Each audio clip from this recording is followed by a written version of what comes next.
Hi, I'm Andrew Bishop. I'm an engineer at ClearEdge IT, and today I'm going to be telling you about Rancher. We'll give you some background context, some things I like, some things I don't like about, so that way you have some more information to see if it's something you want to try yourself or find out more about. To give you some sort of background, when we first started deploying back in the day, we would just deploy to bare metal, but that proved cumbersome, so then we made it into virtual machines that could be deployed a lot easier. The next iteration was containers, where you have just the apps running and the operating systems outside. So for that mostly is going to be Docker for Kubernetes that will take those containers and orchestrate them so that way you can manage them automatically. You can spawn up based off what your needs are, you use to monitor and control those a lot easier. So it does a lot of those management tasks for you. So if you want to use Kubernetes, you could manage yourself, or you can use Rancher. Rancher is a platform that manages the Kubernetes clusters for you. So it will be able to create or manage your clusters. You can import existing clusters, or you can deploy to some cloud provider if you want. It's a central place to manage all of those different clusters for multiple different use cases if you want, and you can reuse features across all of them. So it's also free and open source, so that makes licensing and legal issues a lot easier to deal with. To give some context where Rancher come from, it was created by Rancher Labs back in 2014. This was before Kubernetes existed, so it was just focused on Docker and containers back then. So when time for 2.x to come out, Kubernetes had become a big thing, so they designed Rancher 2x to be Kubernetes based. So there's still that legacy of the Docker in there though, so you'll see where that comes into play a little bit later. If you want to set up yourself, it's pretty easy. You just need a box that has Docker already installed and at least 4 gigs of memory. So then you can run this one Docker command and pass in search if you want, and now it's up and running with TLS. So you can see here, it has a bunch of, this is the default what comes with. You can see a quick glance at your clusters. You can see how to create new ones, add ones, whole dashboard right there. It just works.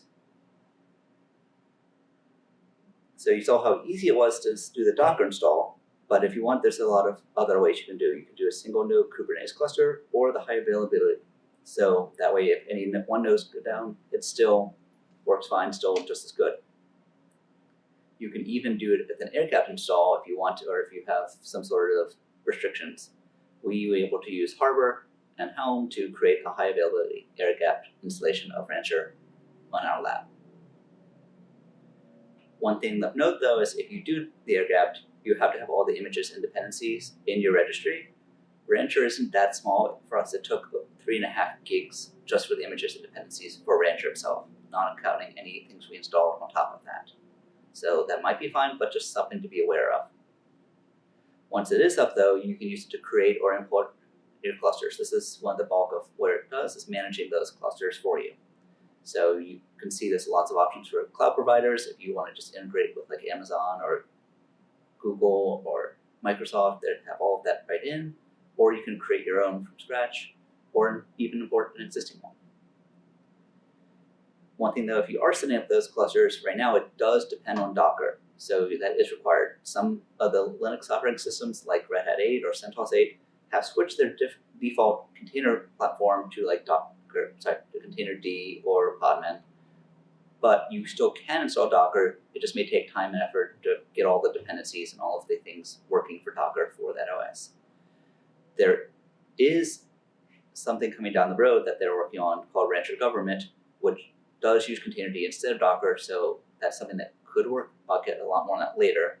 To just kind of mention the other products by Rancher Labs, they have the RKE, which is Rancher. They have K3s, which is a much more slimmed down version of Kubernetes that can run on embedded devices or mobile devices. And then that Rancher Government, which is the RKE 2. I'll get more on that in a bit, but just to give you that. So for back to Rancher, one of the other big advantages is it provides a very nice clean UI for managing things. If you're going to be using Kubernetes natively, you're going to be doing it in a command line. So you have to know all your commands, all your flags, and probably be running man and help for a lot of them until you get really familiar. But with Rancher, it's all drop-downs, it's visual, you can see things at a glance a lot easier and be able to customize that a bit. For customization, though, it's locked in with the options they provide. If you don't like those options, they do recommend potentially creating an Ember CLI add-on to extend it, but that's very complicated and might not even give you exactly what you want. So you do have this nice web UI, but you're kind of locked into what they provide you. You saw earlier the gauges, that comes by default, but also Rancher, there's a lot of integrations with third-party tools. Like you can see here, you can add in Grafana and Prometheus to expand your monitoring, expand your tools. Makes things a lot nicer to pull in all of those different tools. And the way you can do that is they come with a public Helm repository. They call it a catalog, where it has all of these Helm charts for you that you can configure and install onto your clusters. Right now, they have some multi-cluster apps, but that is deprecated. The way forward is what they call the continuous delivery, and I'll get more on that in a bit. But one thing that's nice about this catalog is if you do install apps through this catalog, it keeps track of them and lets you know when there are updates to them. So that makes things a lot easier to manage those. So what you see before for Rancher was their more classic UI, which is the cluster manager, starting in 2.4, but now more formalized in 2.5. They have what they call the Cluster Explorer. So it's a lot more visual, a lot more graphical with dashboards and tiles instead of necessarily forms and a central dashboard. So you do get both with Rancher, and they are moving features around. So that's something to consider as you use it. Is if you don't see it as easily in one, you might want to just look in the other UI to see and make that work for you if that works easier. As part of the Cluster Explorer, instead of the catalog, they now have what they call their marketplace, which is all Helm 3 charts. So it does give you a little bit more integration with a particular cluster, but it's not a multi-cluster application anymore. One thing about Rancher, though, is it is built to be multi-tenant. So you could have many different users and complete discrete parts of the cluster, different management of those. So you can do role-based permissions. If you bring in users, you can just assign them a role and have those roles tied to permissions to individually permissioning all the different actions, what they can and can't do. As well as just what Kubernetes does, Rancher has a separate construct on top of that called projects, which do spawn multiple or can spawn multiple namespaces. You can do your research quotes at the project level, and you can also do that user role mappings at the project level instead of just a namespace or app level. So it does make it easier to permission for multiple different use cases.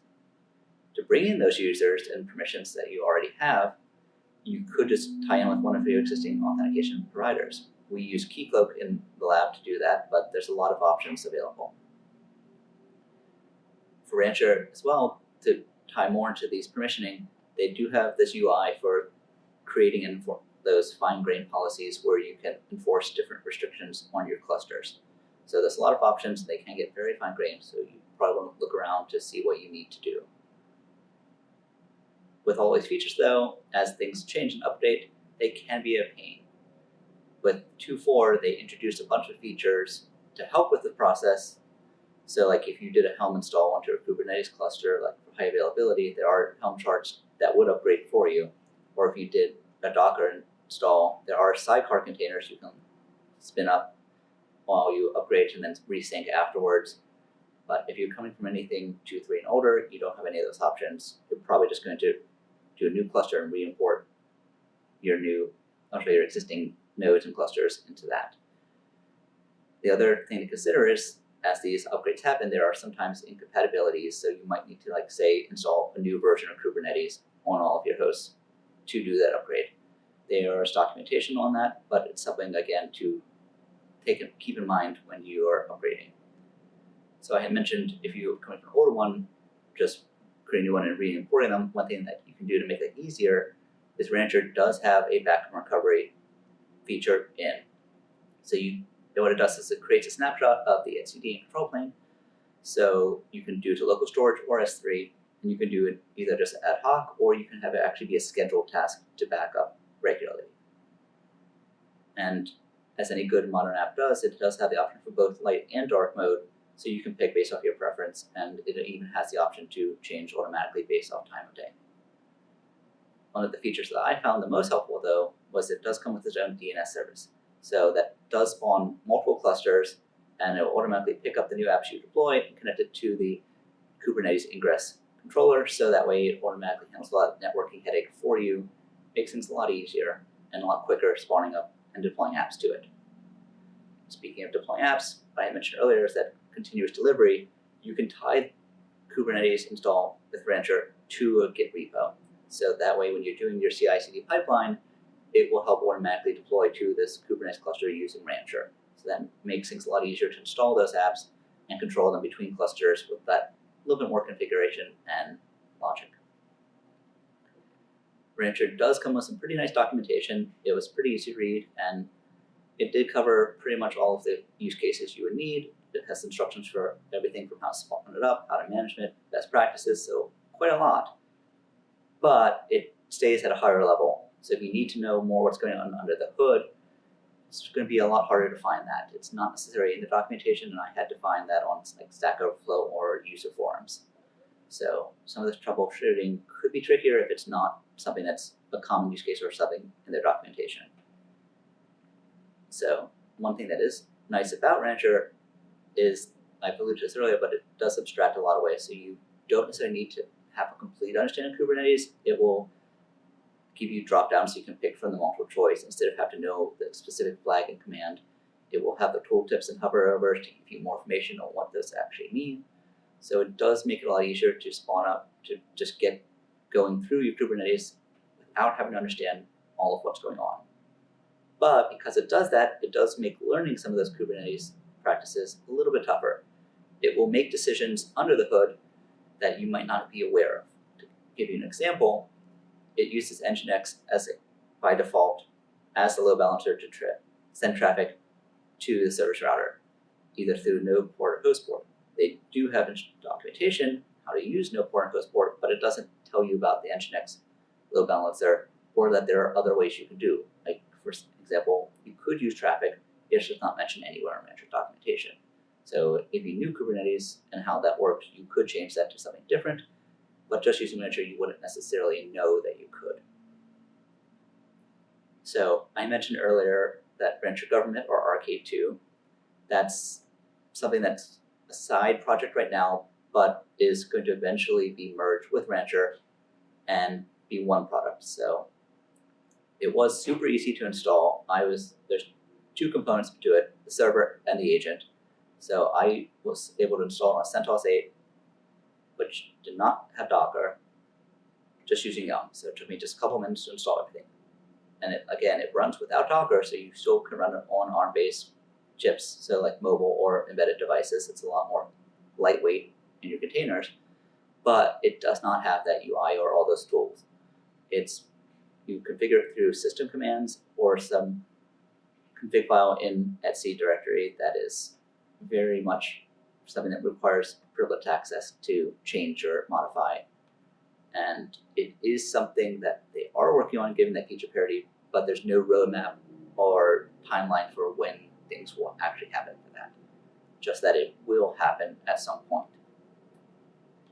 So in conclusion, Rancher does a lot for you. It makes it a lot quicker and easier to use Kubernetes and spawn up clusters and deploy to them. And it does so in a way that doesn't force you to know as much about what's going on. It will help let you be able to still get the deployment out there without having as much of a learning curve at first. If you do need to get to the very particulars, though, it could be more that you'd have to learn yourself. But that's one of the quirks and different bumps that Rancher has.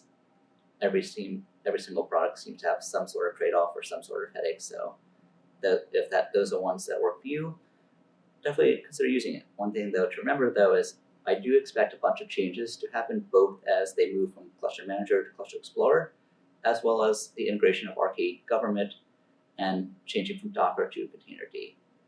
So overall, I do recommend it, but again, there's some things to definitely take into account if you want to use it. Any questions?